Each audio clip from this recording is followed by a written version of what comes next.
नमस्कार दोस्तों, मेरे चैनल निवेश और निर्माण में आपका स्वागत है। और आज मैं आपको बताने जा रही हूँ करेंट अकाउंट के आरबीआई के रूल्स क्या हैं, डॉक्यूमेंट्स क्या क्या लगते हैं और उस आपके क्या राइट्स हैं। ठीक है, कौन ये अकाउंट खोल सकता है, क्या डॉक्यूमेंट्स चाहिए होते हैं आपको करंट अकाउंट खोलने के लिए, आरबीआई के क्या रूल्स हैं आपके बिजनेस के लिए। तो ये सब कुछ मैं इस वीडियो में बताऊँगी, बस आप ध्यान से इस वीडियो को सुनिएगा। ठीक है, अब मैं यहाँ बताने जा रही हूँ करंट अकाउंट। तो मैं पहले आपको ये बताती हूँ कि करंट अकाउंट पे जो होता है वो 0% इंटरेस्ट लगता है। मतलब कोई भी आपको इंटरेस्ट नहीं मिलता है करंट अकाउंट में। ट्रांजेक्शन्स जो है वो आप अनलिमिटेड कर सकते हो।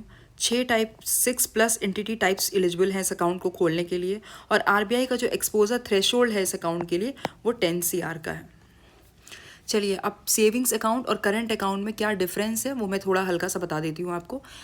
जो सेविंग्स अकाउंट होती है वो कोई भी इंडिविजुअल या फैमिलीज खोल सकती हैं। करंट अकाउंट कोई भी जो बिजनेस करता हो या कोई ट्रेडिंग करता हो या कोई फर्म हो किसी का, या कोई ट्रेडर हो, कोई बिजनेस करता हो, तो उसके लिए करंट अकाउंट खोले जाते हैं। इंटरेस्ट जो आपको मिलता है सेविंग्स में अराउंड 2.7 से 4% मिलता है। अभी तो 2.9 के अराउंड चल रहा है, या 2.7 भी है किसी किसी बैंक में।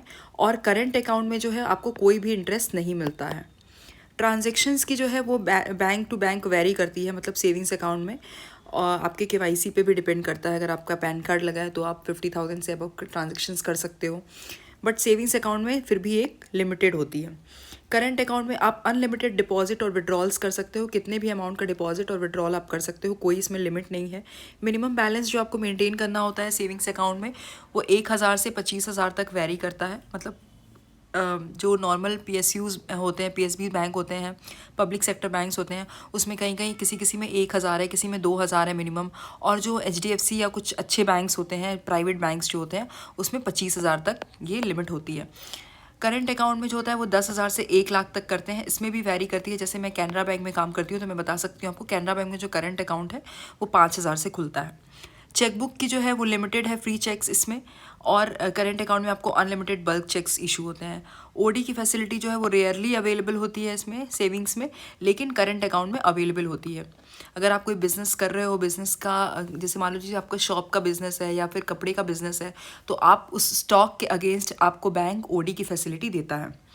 मेन पर्पस क्या है कि सेव मनी। और इसका जो मेन पर्पस होता है सेविंग्स अकाउंट का, कि आप अपने पैसे बचत के लिए करते हो या कुछ इंटरेस्ट अर्न करने के लिए करते हो।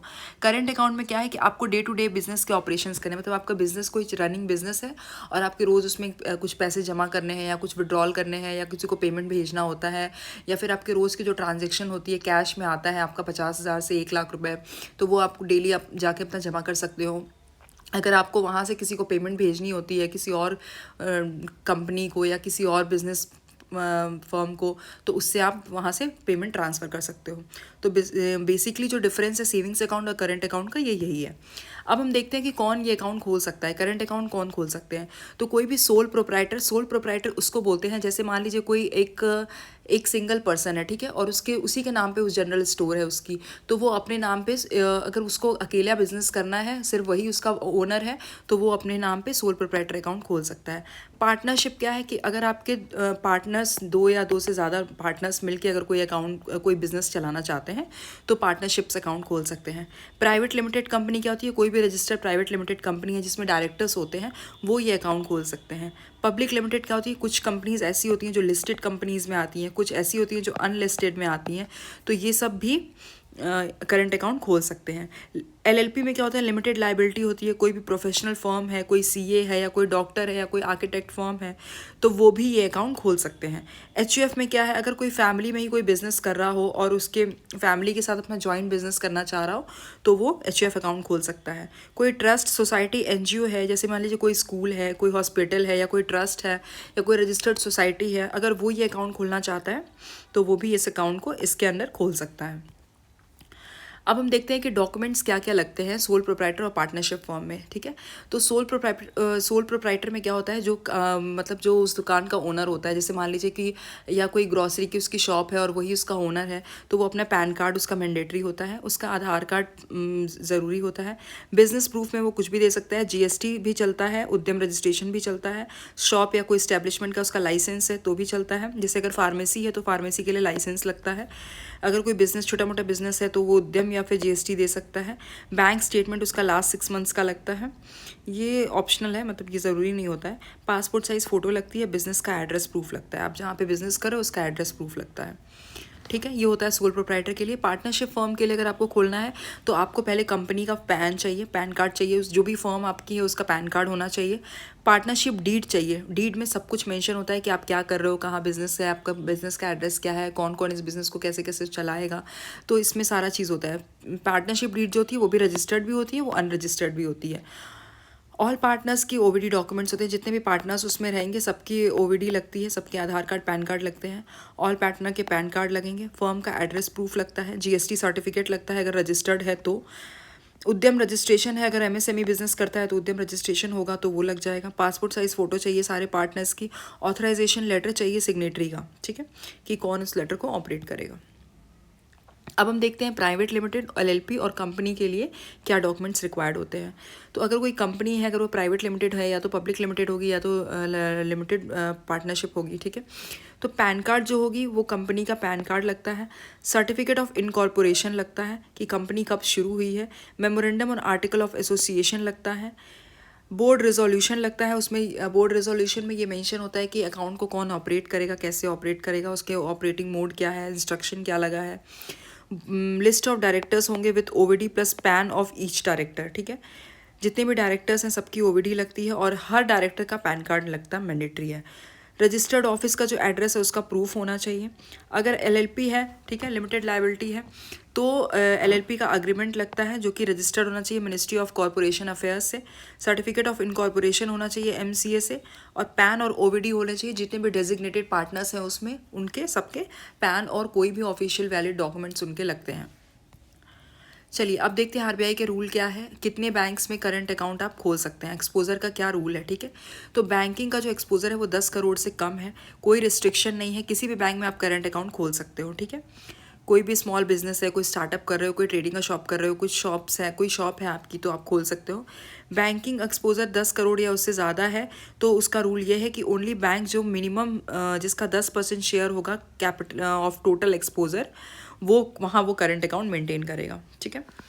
ये ज़्यादातर लार्ज कंपनीज़ के लिए होती है, जो बड़े बोरोवर्स होते हैं या जिन्होंने सीसी या ओडी फैसिलिटी ली होती है बहुत सारे बैंक से, उनके लिए ये नियम है।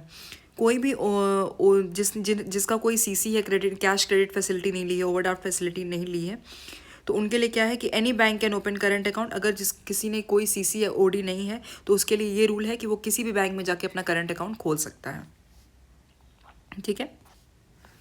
अब करंट अकाउंट क्या है, उसके फीचर्स क्या है, उसके बेनिफिट्स क्या है, चलिए देख लेते हैं। करंट अकाउंट में आप अनलिमिटेड ट्रांजैक्शंस कर सकते हो, मतलब कोई भी आप अनलिमिटेड डिपॉजिट करो, पैसा जमा करो, पैसा निकालो, कोई रिस्ट्रिक्शन नहीं होती है।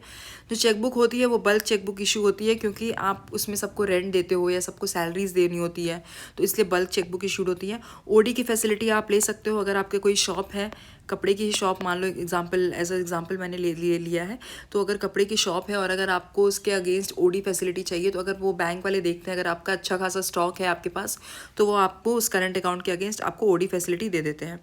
बिजनेस डेबिट कार्ड लगता है, पॉस मशीन ऑनलाइन पेमेंट से कर सकते हो, एटीएम है, सब कुछ आप एक कार्ड से कर सकते हो।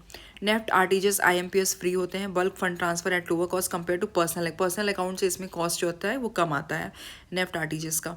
कैश डिपॉजिट जो फैसिलिटी होती है, ब्रांच में फिजिकल कैश आप जमा कर सकते हैं डेली बिजनेस कलेक्शंस के लिए, ठीक है। आप डेली कोई बिजनेस कर रहे हो, डेली आपके पास कैश आ रहा है तो वो आराम से जाके जमा कर सकते हो। पेमेंट गेटवे का इंटीग्रेशन, ई कॉमर्स और ऑनलाइन बिजनेस के लिए पेमेंट लिंक कर सकते हो आप, मतलब ऑनलाइन अगर ट्रांजैक्शन करना चाहते हो तो उसके लिए भी आप पेमेंट गेटवे से कनेक्ट कर सकते हो। करंट अकाउंट स्टेटमेंट आप मंथली डिटेल स्टेटमेंट आप चाह सकते हो, ले सकते हो। GST filling, tax return, audit में काम आता है, ठीक है। अब देखते हैं आरबीआई के क्या रूल्स हैं, करंट अकाउंट की क्या रिस्ट्रिक्शंस हैं बैंक्स और कस्टमर के बिहाफ में, ठीक है। Account can not be used for other transaction, जैसे मान लीजिए आपने खोला है कपड़े की दुकान की, ठीक है, आपने बिजनेस करना है कपड़े की दुकान का, तो आपके जो भी ट्रांजैक्शन होने चाहिए वो कपड़े से ही रिलेटेड होने चाहिए, मतलब आप जो भी लेन देन कर रहे हो आपका उसी बिजनेस एक्टिविटी से फंड्स आने चाहिए या जाने चाहिए, ठीक है। और कोई भी थर्ड पार्टी जो है उसमें राउटिंग अलाउ नहीं होती है, ठीक है, अनलेस आरबीआई लाइसेंस, अगर आरबीआई ने लाइसेंस दिया तो फिर ठीक है, बट अदरवाइज नहीं होता है। जिस एक्टिविटी जिस पर्पस के लिए आपने अकाउंट खोला है, आप मेक श्योर करें कि आप उसी बिजनेस का एक्टिविटी से पैसा ला रहे हो और जा रहे हो, ये ध्यान रखना है।